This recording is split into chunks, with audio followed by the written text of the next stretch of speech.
নমস্কার সবাইকে, আবারও স্বাগতম আমার এবং আপনার চ্যানেল বঙ্গ হেসেলে। আমি আপনাদের দেবাশিস নিয়ে চলে এসেছি অন্য দিন মতো আজকেও একটা খুব সুন্দর রেসিপি। আজকের রেসিপি একটা ফার্সি রেসিপি। ভাবছেন কি রেসিপি? আজকের রেসিপি পটরানি মাচ্ছি। পটরানি মাচ্ছি হোটেল এবং রেস্তোরাঁর রেসিপি। তো কি করে বাড়িতে সহজে বানিয়ে দেবেন এই হোটেল এবং রেস্তোরাঁর রেসিপিটা, তো আমি সেটাই আপনাদেরকে দেখাবো আজকে। আজকের এই পটরানি মাছের রেসিপিতে আমি যে মাছের ইউজ করেছি সেটা হচ্ছে পমফ্রেট ফিশ।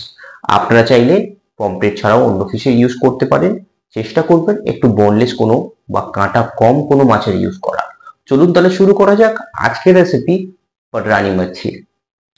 পটরানি মাছি বানানোর জন্য আমরা একটা পমফ্রেট নিয়ে নিয়েছি।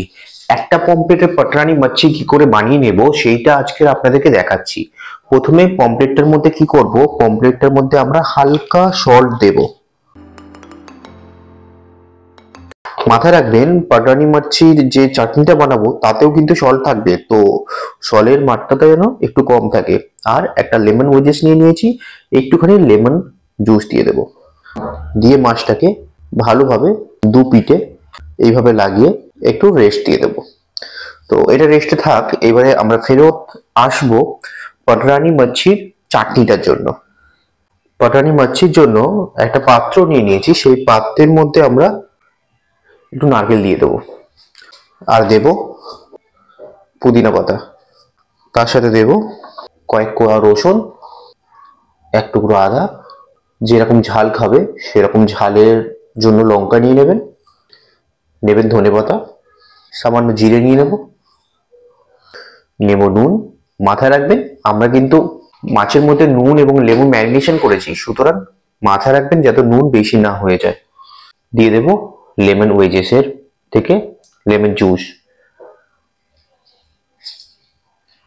আমরা দুটো লেমন ওয়েজেস নিয়েছি, একটু টক ঝাল ফ্লেভার আসবে চাটনি। তো মাথায় রাখবেন আপনারা যেরকম টক খাবেন সেরকম নেবেন। যদি মনে হয় বেশি টক ভাবটা রাখবেন না, সেক্ষেত্রে আপনি নাও নিতে পারেন বেশি লেবু। তো এবারে কি করব, এই উপকরণটাকে আমরা একটা পেস্ট করে নেব। মাথায় রাখবেন পেস্ট করার সময় কিন্তু জল বেশি দেবেন না, খুব সামান্য একটু জল দিয়ে পেস্ট করবেন, যাতে লিকুইডটা মানে চাটনিটা পটরানি মাছি বেশি পাতলা না হয়ে যায়, সেক্ষেত্রে পটরানি মাছি বানাতে খুব অসুবিধা হবে। চলুন তাহলে ফেরত আসবো পেস্টটা বানিয়ে নেওয়ার পর। এরকম একটা চাটনি, যে চাটনিটা দিয়ে আমরা পটরানি মাছি বানাবো। ফেরত আসবো সেকেন্ড স্টেজে। তো এবারে কি করব, গ্যাসটা জ্বালিয়ে নিয়েছি। এবারে আমি একটা কলা পাতা নিয়ে নিয়েছি, কলা পাতাটাকে গ্যাসের উপরে হালকা করে পুড়িয়ে নেব যাতে কলা পাতাটা নরম হয়ে যায়। এক্ষেত্রে কি হবে, আমাদের পটরানি মাছিটা খুব ভালোভাবে ফোল্ড করা যাবে। যখন অনুষ্ঠান বাড়িতে পটরানি মাছি বা পাতুরি এই টাইপের অনেক কিছু বানানো হয়, তখন পোড়ানোর অত সময় থাকে না, সেক্ষেত্রে কলা পাতাটাকে বয়েল করে নেয়, সেদ্ধ করে নেয়। অনেক কলা পাতা একসাথে বান্ডেল করে বয়েল করে নেয়। একটা দুটোর ক্ষেত্রে বয়েল করার প্রয়োজন নেই, এইভাবে পাতাটা পুড়িয়ে আগুনের মধ্যে নরম করে দিলেও হবে। দেখতে পাচ্ছেন কি সুন্দর নরম হয়ে গেছে, কলা পাতাটা কালারটা চেঞ্জ হচ্ছে, মানে কলা পাতাটা নরম হয়ে গেছে। এবারে আমরা কলা পাতা দিয়ে মাছটাকে খুব সুন্দরভাবে ফোল্ড করে নেব পটরানি মাছির জন্য। দেখুন কলা পাতাটা নিয়ে নিয়েছি একটা প্লেটের ওপরে। এবারে কি করব, এই কলা পাতার উপরে আমরা যে চাটনিটা বানিয়েছিলাম সেই চাটনিটা দিয়ে নিলাম। এবারে পমফ্রেট মাছটা দিয়ে দেব, দিয়ে ওপর থেকে আবার চাটনিটাকে দিয়ে দেব, দিয়ে আমরা এটাকে ফোল্ড করে নেব।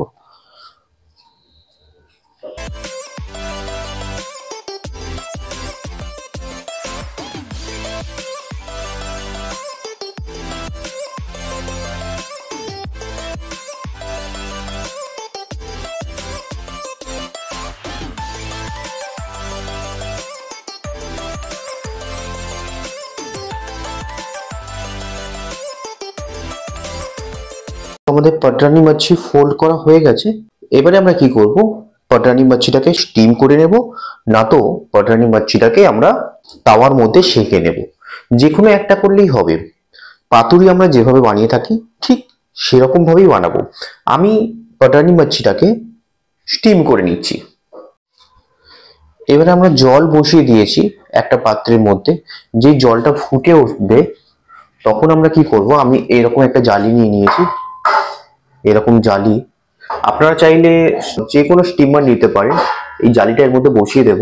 যখনই স্টিম হবে, গরম ভাপ বেরাবে, তখন আমরা পাটারানি মাছিটাকে দিয়ে, যেটা বাঁধা ছিল কলা পাতা, এটা এমনি চাপা দিয়ে দেবো। এমনি স্টিমে প্রায় 15 মিনিট স্টিম হতে থাকবে। তারপরে আমরা উপভোগ করবো এই পাটারানি মাছিকে।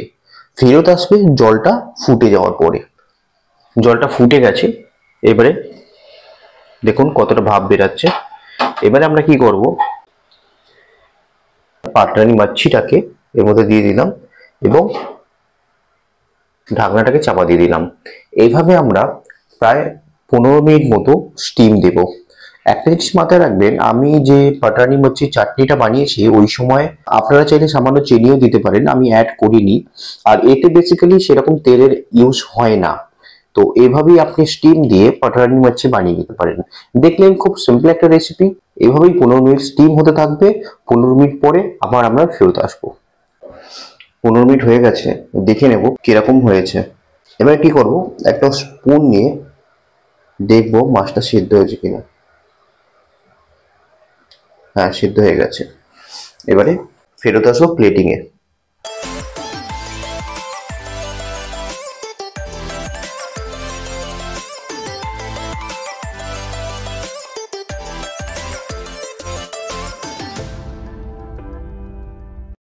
তো দেখলেন কি সহজে বাড়িতে অসাধারণ পাটারানি মাছি বানিয়ে নিলাম।